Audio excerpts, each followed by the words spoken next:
quiet road, although it can get busy for being out in the sticks.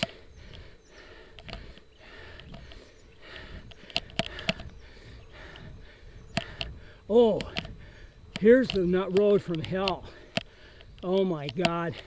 Okay, I'm going to go up further to where my turnoff, and then maybe I'll come back down and show you how steep that road is. I think it's the steepest road I've ever been on. I can do it on this mountain bike in my lowest gear, and there's riders much stronger than me that can do it on a road bike, but I wouldn't want to try it on a road bike. With a 34,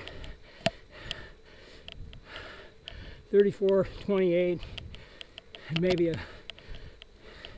going back and forth, might do it. So, coming up to the mailboxes. Hope the camera's running and not just wasting my breath. No, it's still a ways up to the mailboxes, and I was wrong.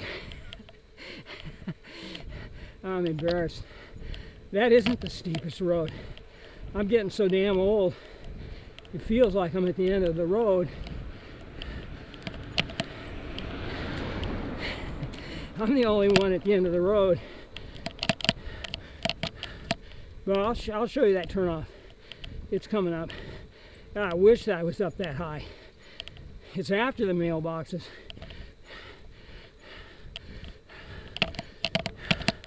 Okay, this is a turnoff,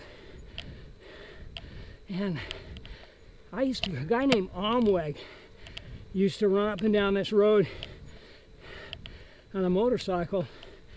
He was probably in his 50s back then, in the 70s and 80s, and he owned Omweg's Hardware in Carpinteria. I don't know where he lived back in there exactly, but he could keep going, and there was a big ranch owned by a guy named Peterson. He had a couple of young boys, strong boys in their 20s, and I think he had maybe 500 acres, 400, big piece, and he developed it and sold it to a guy named Dan Ritchie, who still owns it. He's the guy that, I think University of Denver, he was a big wheel there, and before that he was a big wheel at either GE or Westinghouse. He was like CEO, millionaire, nice guy. University of Denver hosted that first Republican convention thing this year. Mitt Romney down in flames. But there's a lot of history over in there. Roads going out.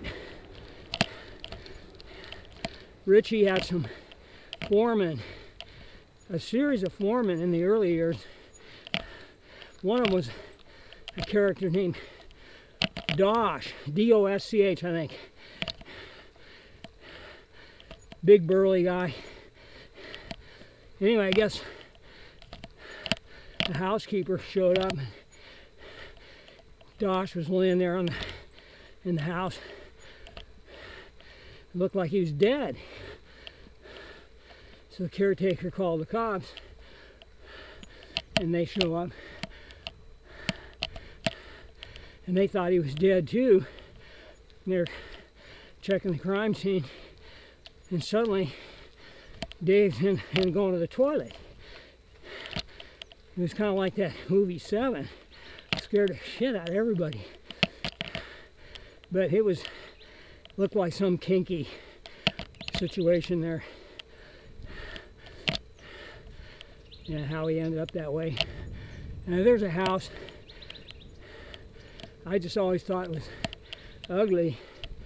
and big cube out there, but you know, private property.